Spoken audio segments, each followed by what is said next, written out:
You're listening to the Smart Policy Podcast, a production of the University of Tennessee's Institute for Public Service.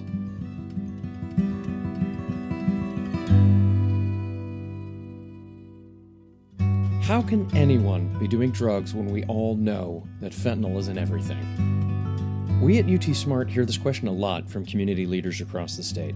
How is it that people keep risking their lives when we all know for a fact that drugs are more lethal than ever? Sam Quinones, the award-winning author of Dreamland and The Least of Us, two books that dive deep into the social and cultural realities of the overdose crisis, may have the answer to that question. When someone overdoses, dies or not, it's not a warning. It's an advertisement. We talk about the two factors defining this moment: extreme potency and staggering supply. We have never seen this many powerful drugs be so widely available at any time in world history, and we dive deep into the implications of this new reality. I've known people using heroin 30, 40 years. They're not dead. Not great lives, they're not dead. With fentanyl and methamphetamine, the crucial thing is that time horizon is reduced significantly. So to say, well, we'll be back when you're ready, that person is likely going to die. It's not of saving a life to just simply give people naloxone. There has to be more. We go beyond drugs and overdoses in this conversation. We talk about homelessness, small-town economics, and how we really need to be thinking about the overdose crisis as more than just a problem of addiction. Drugs may kill them. The street may kill them first. I would like to propose that we not think of this only in terms of helping people in recovery. This is about municipal recovery. By the end of it, we examine how much of our overall culture has been drugified. Everything from coffee to social media to chicken nuggets. And this drugification is playing out with the same dynamic as fentanyl and methamphetamine: hyperpotency and overwhelming supply. Finally, we talk about hope and how even the least of us can make a real, tangible difference.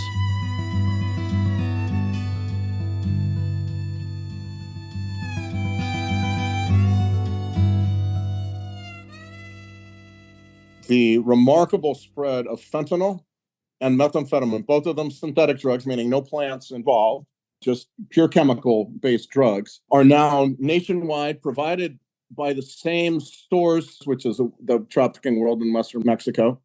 We have never seen that before. We have never seen stimulant and, meaning methamphetamine, and a depressant, fentanyl, provided in such staggering quantities from coast to coast at the same time. But it's all made possible because the Mexican trafficking world has access to virtually unlimited ingredients, chemical ingredients that they would use to make these drugs, through shipping ports and the Mexico City airport that they control. And the enormous expansion, I would say, in just infrastructure, human infrastructure. Lots of people know how to make this stuff, smuggle this stuff, et cetera. And 2,000-mile border between two countries that share a free trade agreement. And all of that is why, and there's more, but all of that is basically why we have nationwide supplies of fentanyl and methamphetamine that are playing catastrophic havoc with towns and counties and a lot of local institutions nationwide. What do you say is the biggest difference in terms of how this trade has changed?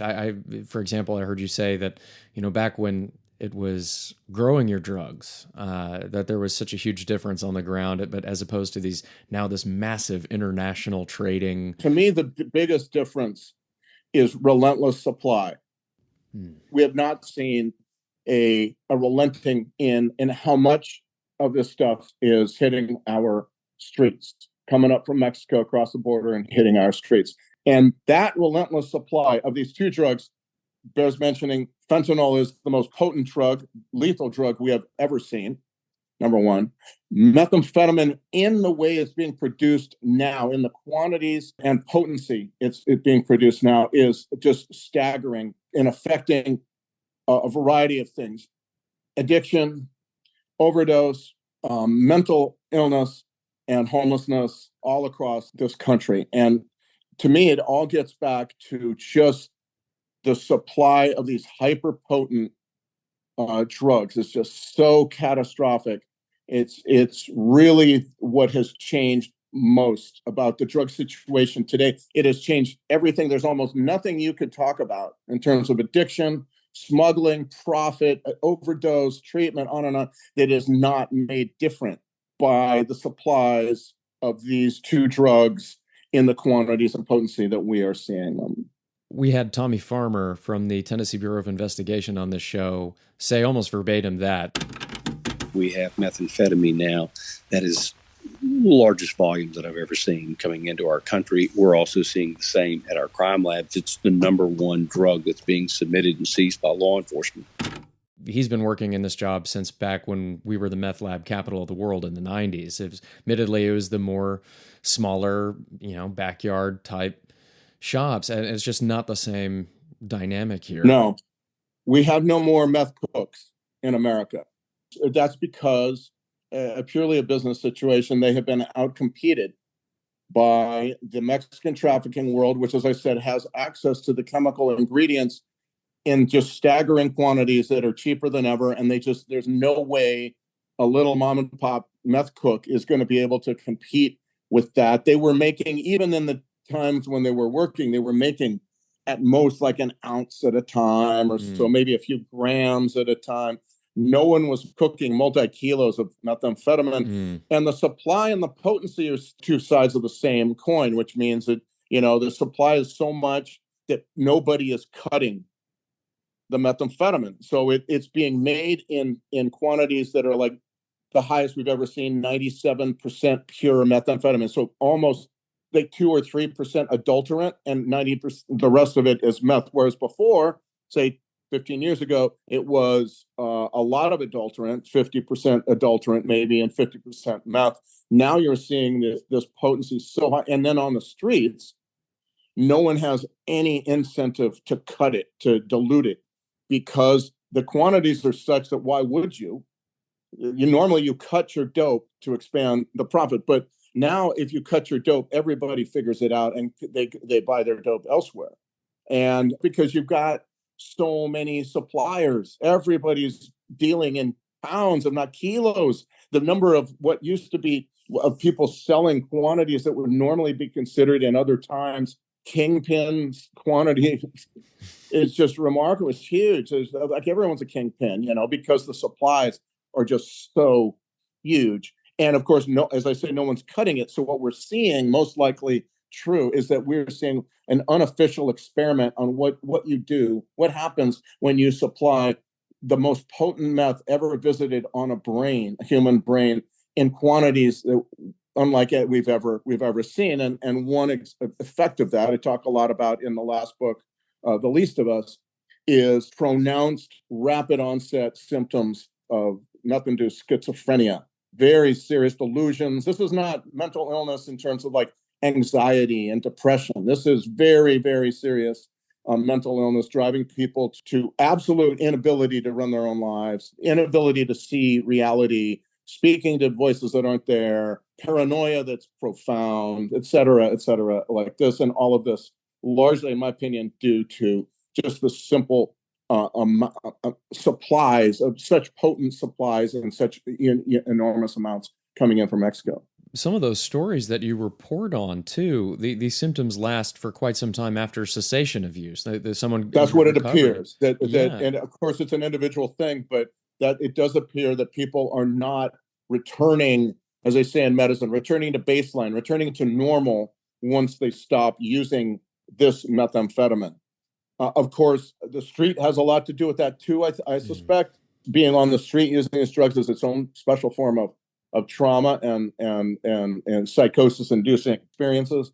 But it does not appear that from interviews and reporting I've done with addicts, with paramedics, drug counselors, cops, et cetera, on and on, you find that very often people remain psychotic well past the last use. You've so often used very normal economic terms, supply and demand, outcompeted, importation. These are things we're used to thinking about with cell phones and batteries and things like that. But in terms of the implication of how there's no longer an incentive to cut the drugs, That is unlike anything we've ever seen, and it is a little bit different when it comes to methamphetamine as opposed to fentanyl, which just because of its sheer lethality sort of has to be cut. Like it has to be put in a pill with Yes. Tylenol, because if you had an entire pill of pure fentanyl, no one could take that. No, and that's why several things that make fentanyl a fantastic drug if you're a drug dealer on the street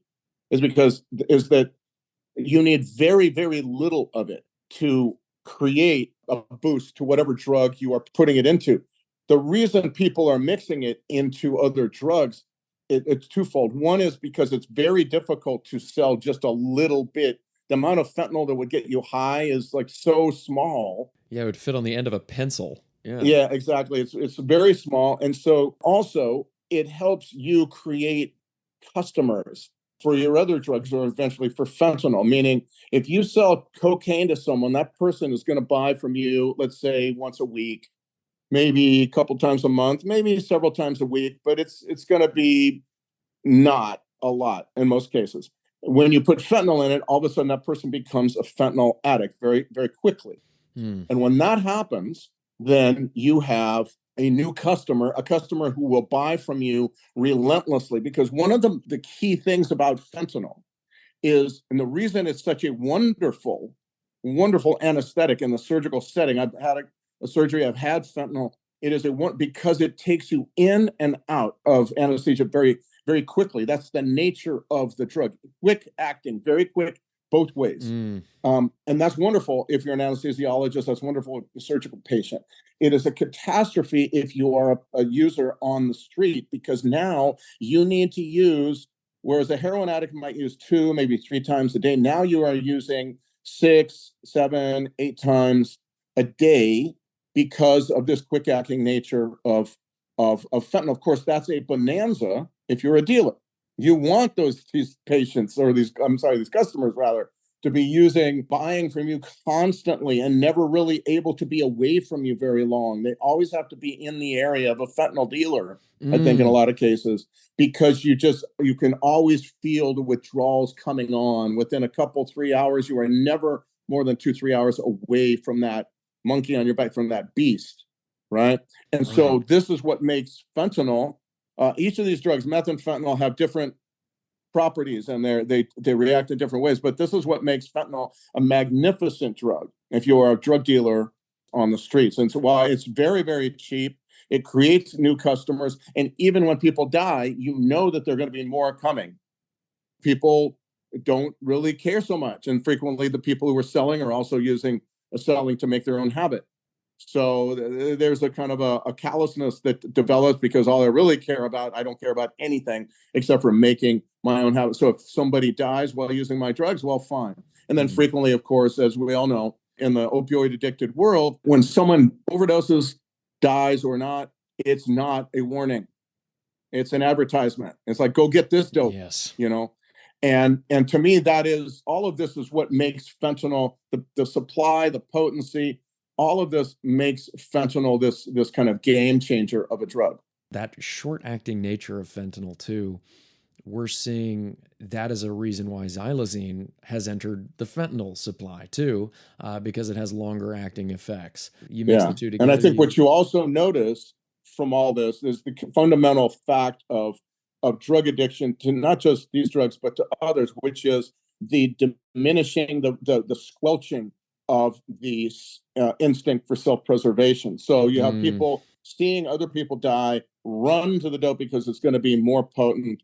It's always been true. It's been true of alcohol. Skid Row and Bowery in New York City, with a bunch of people, the guys mostly sleeping out on the streets in the worst weather, all in obedience to their alcohol, because drugs of abuse do that.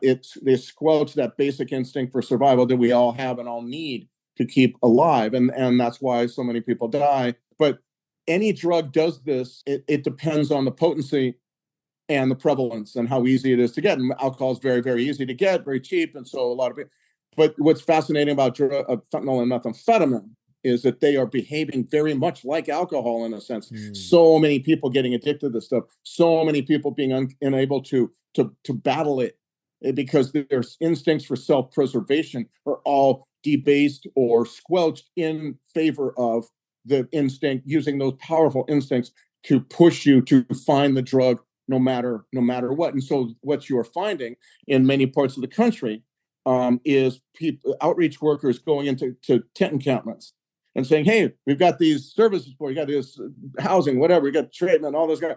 And people say, no, I'm fine. You're not fine. You're in a tent encampment. You're being pimped out. You're being beaten. There's lethal temperatures, on and on and on and on. Feces everywhere, filthy place. And you are not fine. But people, the mistake that we are making, I think, as a society, is to take people at their word, saying, oh, you're fine? Okay, fine. Well, when you're ready for treatment, we'll be back. And you know what we've got these. We'll give you a piece of paper which shows you an 800 number to call or whatever. The problem is that these drugs change everything, as I said. And one of the things they change is that they do not allow users, addicts on the street, to develop readiness in the time, crucial point, in the time it takes for methamphetamine to drive people mad and fentanyl to kill them. I've known people using heroin 30, 40 years. They're not dead. Not great lies, they're not dead.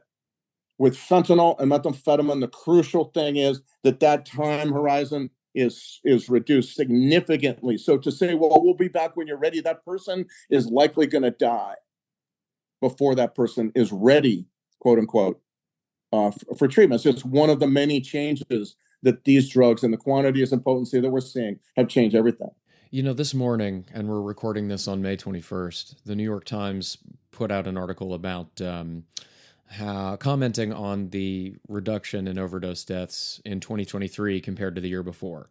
And yes, there has been a slight reduction, but we're still extremely over, even when it was declared a national emergency in 2017. Yeah. This article was trying to frame this as, are we seeing the beginning of the end? And it said one of the major levers for this was increased access to naloxone and increased access to treatment. Again, both great things, and they do save lives. But there seemed to be this sentiment in the article that, oh, it's all over. We're on the downward trajectory. Things are going to continuously get better now. COVID's in the rearview mirror. We've fixed loneliness and isolation. And on the backs of this, it said, the author said, people who are currently using fentanyl have learned how to use it safer. I was just wondering, I mean, do you think we're on the... See, exactly. No. Right. Zero chance of that. I mean, there is, that's a misunderstanding of addiction. That is a total misunderstanding of addiction, in my opinion. That I don't know if this is the beginning of a significant downturn, and I would wait for a few more years to pass before I would want to be quoted as saying so. I certainly think it's a good thing that there's been some slight diminishing in overdoses. Sure. But let me say a little bit about naloxone. Naloxone is an absolutely essential tool in all of this. Yes, it's the drug that reverses overdoses. But two things: it is not a get out of jail free card. So when you reverse an overdose, what you're done is, it's a good thing, but that overdose is a deprivation of oxygen to the brain. And so you begin to have people suffering brain impairment. And if they have many overdoses, as we are seeing very commonly, 15, 20, 25 overdoses to people on the street all over the country, you are really seeing the equivalent of like NFL concussions over and over, wow. Particularly if people on the street are left on the street. They have no time for brain healing. Yeah. The other thing is this idea that naloxone has saved your life. Yes, you are still alive. But if all we're doing, and this is the case in many parts of the country, if all we're doing is leaving people on the street, despite these glaring red flags that this person is in imminent danger to himself, or maybe others, but certainly to himself, then that person is going to die. And then therefore, naloxone is not saving a life. It is simply temporarily postponing death. So the idea is we need to use naloxone. It's absolutely important, and I do not want to be quoted as saying anything but that. On the other hand, likewise, if that's all we do, then we are setting people up eventually to die. I've always wondered, I'm not sure if this is possible even, but I've always wondered how many times all those people who died in 2023, how many times did they overdose before they died? And do those overdose reversals count as saving a life? The person's out dead. It's not of saving a life to just simply give people naloxone. There has to be more. And the problem is it's difficult. There's a lot of attitudes that I think are outdated, given the fentanyl and meth supplies on the streets of the country. Like we should just leave them there because it's their right. No, excuse me. It may be their right to use whatever they're using, but it is not their right to loiter on streets, to put up tents and all this kind of stuff. And it is absolutely not. It is not compassion to leave people that way. It is absolutely the opposite of compassion, because eventually they're going to die. I really would love to see a study. So-and-so died in August of 2023 in Louisville, Kentucky. According to his friends, at least 17 overdoses before he died, something like that. I'm pretty sure you are going to find remarkable statistics of overdoses prior to the moment of death. So it doesn't really mean that you have saved a life. You have not. The person is now dead. The main thing that needs to happen, I think, is get people off the street, away from these drugs, into treatment. That is where you begin to save lives. Fentanyl on the street means nobody lives. If you're on the street, you're not a long time, 2 or 3 years is the most people are living, I think. And that's not to mention that naloxone doesn't even reverse all drugs, principally methamphetamine. Right. Yes. And of course, then you get all these other issues that are part of this. And what it also does is, the street is its own form of killer. If you leave people on the street, drugs may kill them. The street may kill them first. How? Beatings, rape, shootings, lethal temperatures of one extreme or another, on and on, as well as just the simple traumatic experience of being constantly on the street, beaten, wizened, not eating, no health care, total exposure to the elements, et cetera, et cetera, et cetera. So the longer we say to people, well, just get back to us when you are ready for treatment, that is a delusional thought, in my opinion. That is not how things are working in a time of fentanyl and meth in such ghastly quantities and ghastly potency.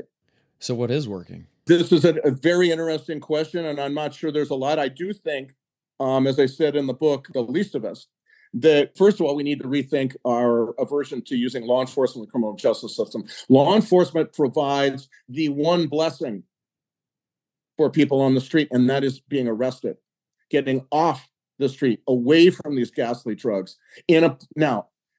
Then, jail has always been a pretty tough place. But I have noticed, too, in my reporting, that many, many people chart their sobriety from their first moment in jail. I would say that fentanyl and meth on the streets, the way they are today, it really is making essential the idea that we need to use jail as a place of recovery as well. And this is happening, and I wrote about it in The Least of Us. And I think these two drugs now make this an essential idea. So you get arrested, you detox, and then you are offered the option of being in a recovery pod where you're all day long you're working on your recovery. You make your bed at 8 in the morning. There's classes, there's GED classes, and so on. You're given, there's a lot of social workers preparing you to leave when you do leave jail. Maybe it could be months from now. Thinking in terms of how best to prepare people for the outside, which is a radical new way of thinking about jail. But then on the outside, then there's a continuum of care that then may be 2 years worth of housing and job placement, maybe tattoo removal, 12-step meetings, on and on and on like this, as well as, Medicaid to pay for treatment, medically assisted treatment, if you need it. And most people do, because fentanyl's in everything now. Right. When I say this in public, people get very upset. Oh, you want to continue the drug war? Well, obviously, what I've just described is the opposite of the drug war. The drug war had problems, not because he used law enforcement, but because it only used law enforcement. And what the idea is, we need a community-based continuum of care, right, that begins with a blessed arrest that gets you off of the street where you are going to die. for one reason or another, the drugs, the street, whatever, violence, what have you, you're going to die. Get you off the street and a place where you can work on your own recovery. And the blessing is you cannot leave when the drugs tell you that you must. To me, this is so important. You have to get people away from this crap, because it's clear that they are governing things as profoundly basic as their own instinct for self-preservation, and getting them the time it takes to kind of purge, rethink, get their brains time to heal. All of this is so important. That is a way of creating a community, beginning to create a community-based approach to addiction treatment, which is really what we need.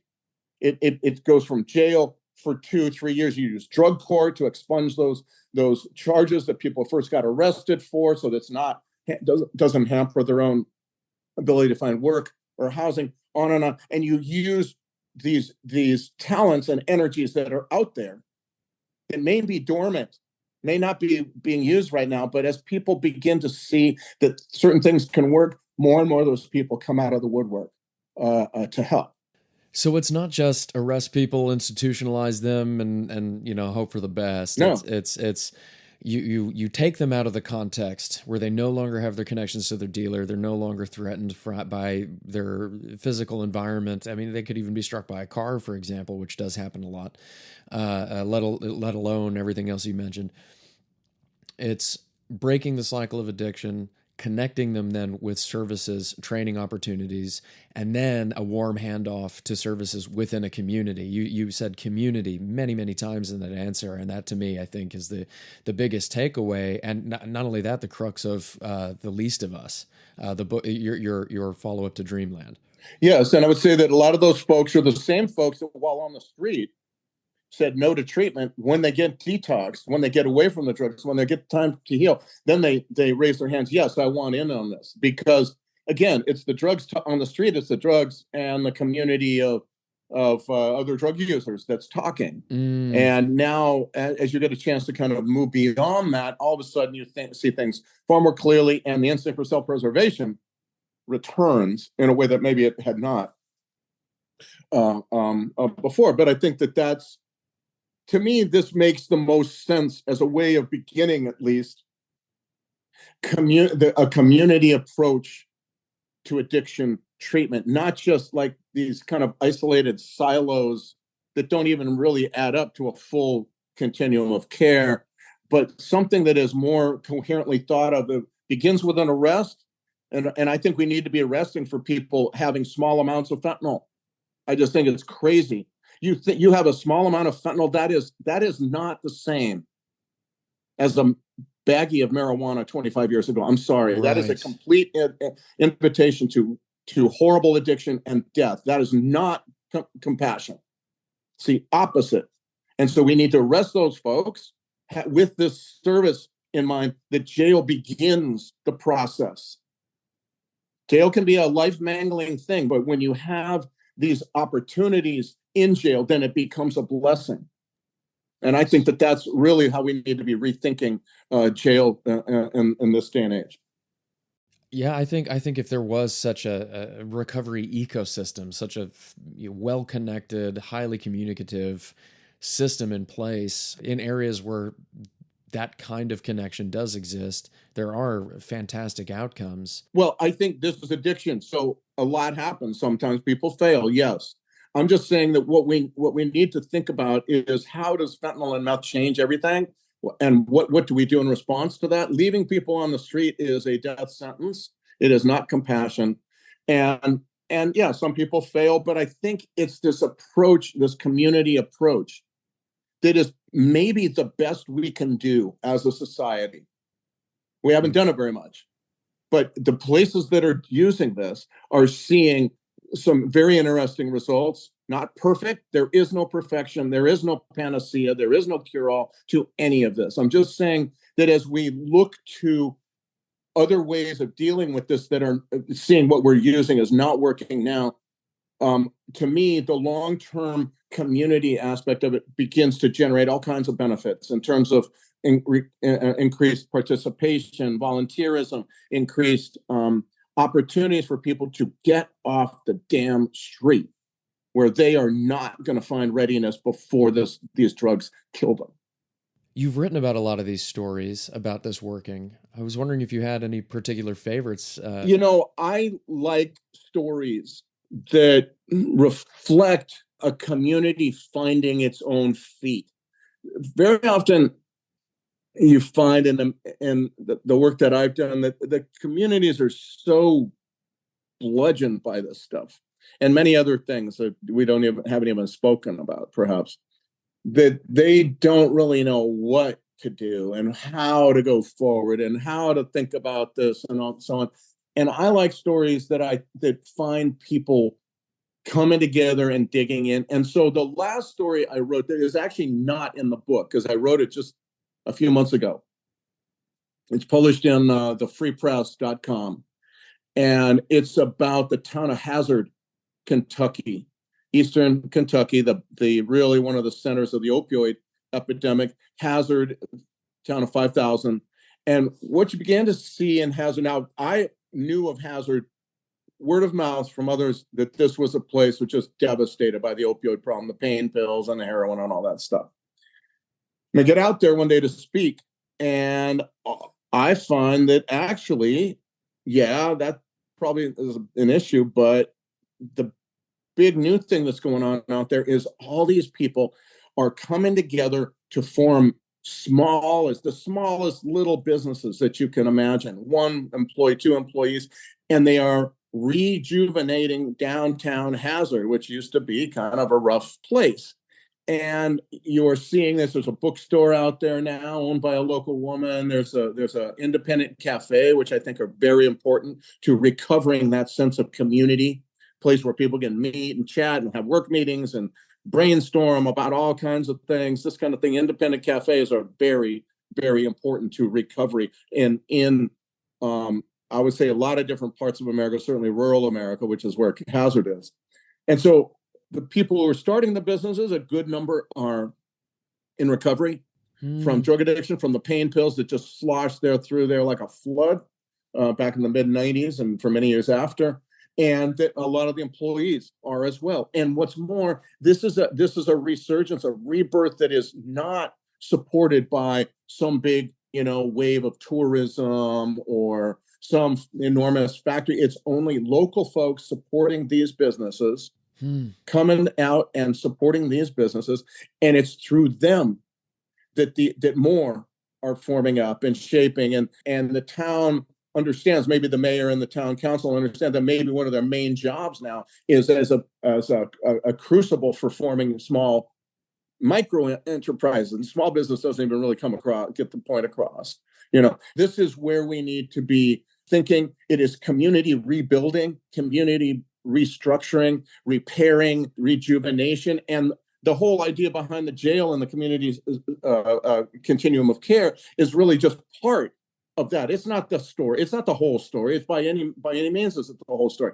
But it's part of this idea. What we need to find is ways of economically, municipally, in terms of criminal justice system as well, rebuilding a community in our towns and our neighborhoods, our city neighborhoods as well. And that's where the opioids, heroin, fentanyl, methamphetamine, all of it is calling on us as a country to understand that it is only when we are able to do that, when we're able to really begin, and particularly begin in the places that have been hit the worst, the least of us. That's where the title of the book comes in. Only when we're able to repair those inner city neighborhoods, only when we're able to repair towns like Hazard and provide like an impetus to those towns to really find their own footing after years of being battled and knocked off kilter by drugs and deindustrialization and all the other stuff. That is when we begin to find just a beautiful.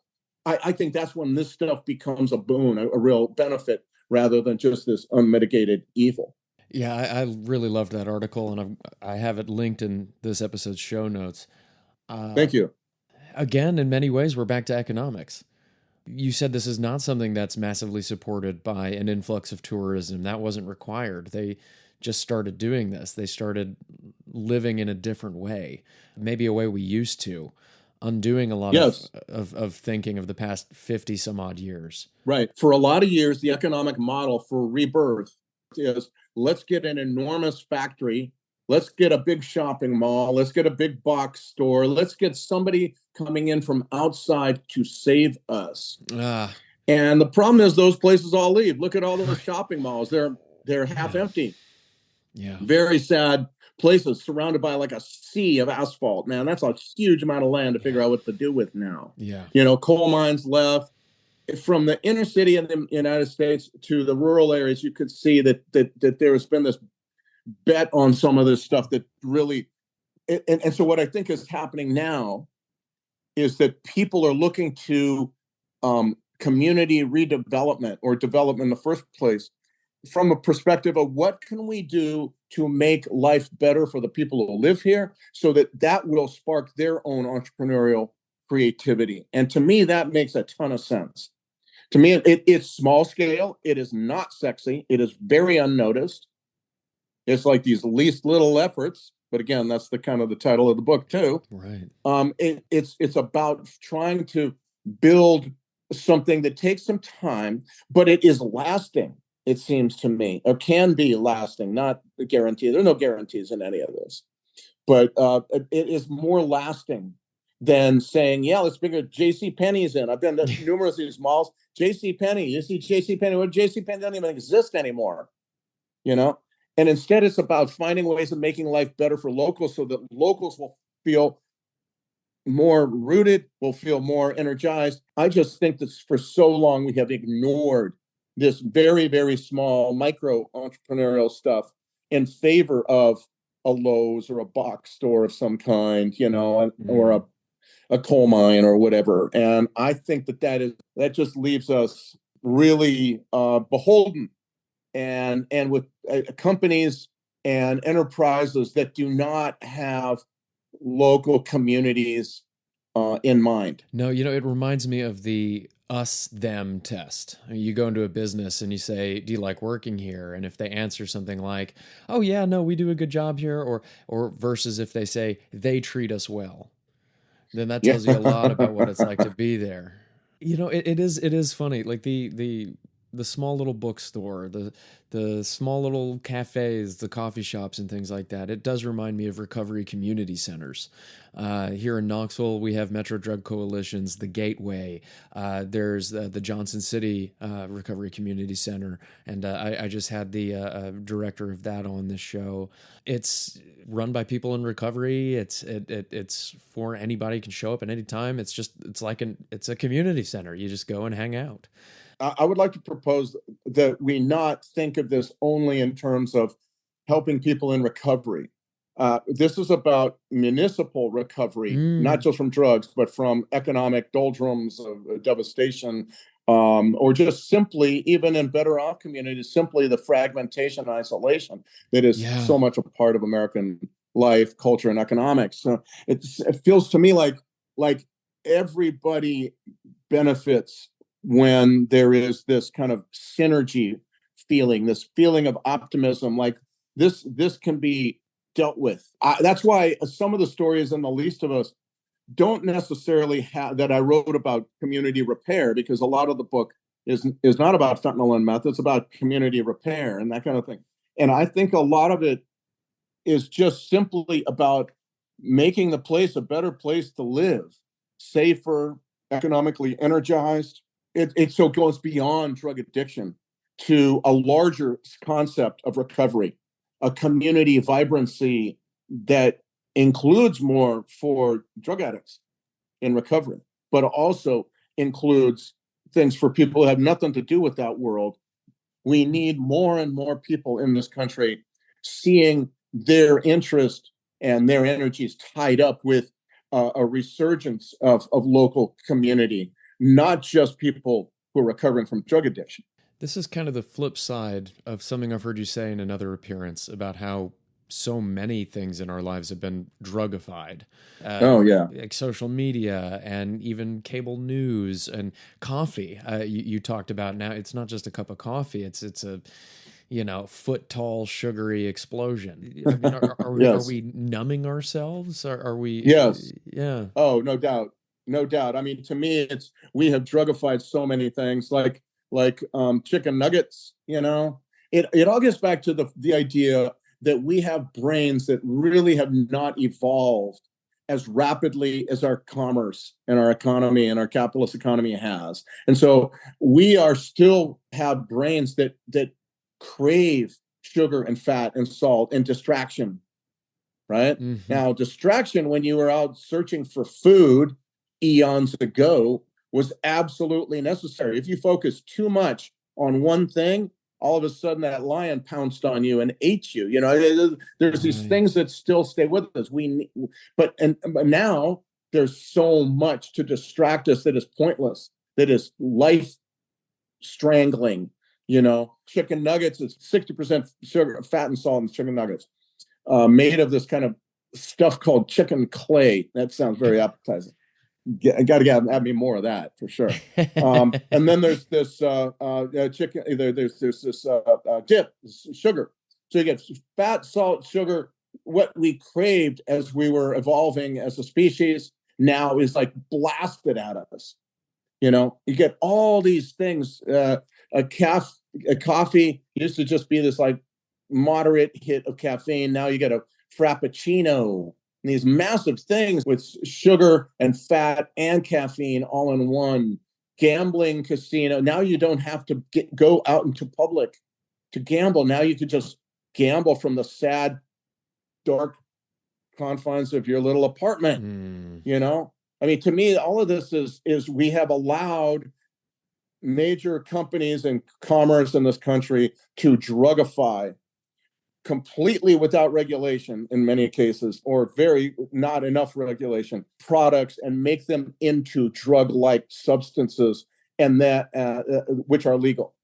We're seeing this with cannabis, for example, and the various cannabinoid products that are showing up in absurd concentrations and in gummies. Ridiculous. Yeah. It's an example of how you allow the statute to be written literally or figuratively by the people who are going to benefit financially most from it. And to me, why we have anything over 10% cannabis product sold commercially is crazy.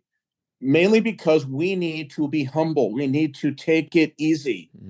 We don't know how to do this very well. Let's go really slowly. Let's go very slowly. So let's try 7% THC buds for a while. Let's say 10 years. And see then, okay, how can we do this better? And then maybe if that seems to be under our control and we're doing it well, then we move ahead to maybe 15%, if that's even wise. We will find that out. But saying, okay, it's just marijuana, dude, to me, it's just crazy to think of it as the same drug. A 7% THC bud and a 40% THC bud are not the same thing. And certainly a 90% THC vape is like LSD. It's just insane to think that we think it's okay to sell this hyperpotent. It's the hyperpotency of all things. Hyperpotency of social media, hyperpotency of gambling apps, hyperpotency of chicken nugget, on and on and on and on. Everything is made more potent to attack our brain chemistry that still is not evolved to deal with the realities of our modern capitalist hyper-marketed economy. And you know what? Let's say no to people who want to make a lot of money. Let's get used to saying no, because that's not safe, because that's not in the interest of public health. Because just because you want to make a lot of money doesn't mean that you should, if you're selling products that are damaging in some way, that are shown to be addictive or dependency forming in some way or another. But that's part of our problem as a country.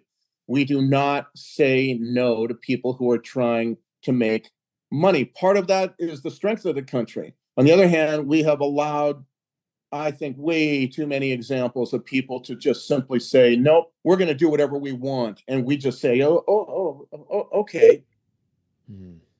So I don't know. To me, it just feels like a world gone haywire when you look at what's provided, and kids coming up today are absolutely just blasted with hyper-potent stuff. And you name it, you put in the fill in the blank. It's hyper-potent everything. What they eat, what they drink, what they watch. Yes, right. And hyperpotency cynicism, hyperpotency nihilism. And to me, it feels very much like the old libertarian ideas were more worth considering when the potency was far, far less. Now, when the potency is through the roof, because we haven't, in a libertarian way, we have allowed them to just kind of do that, do whatever they want. Well, now I think I don't buy that people are in control of their own decisions. I'm sorry, I just see it too clearly on the streets and in other places. And I'm sorry, I just don't see how all of this is healthy. And I know it's not healthy for kids who are still developing their own prefrontal cortices. I feel like we could talk about many subjects for hours, but are there any other pressing issues you'd like to discuss while we still got you? Oh, man, I could go on. I'm afraid I could go on for hours and people would be wondering, when will this guy ever shut up? But no, I appreciate I appreciate your interest in these topics. I think they are extraordinarily important to the country and to children and to youths and to neighborhoods and communities. And one last thing I would say, I believe, perhaps because of my first book, Dreamland, I came to understand the importance in community repair and maintenance of swimming pools.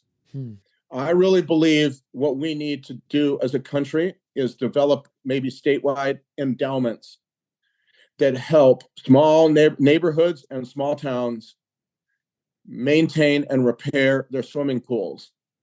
It is very expensive for a lot of these places to do, kind of out of the question for some places. And swimming pools help people stay in shape.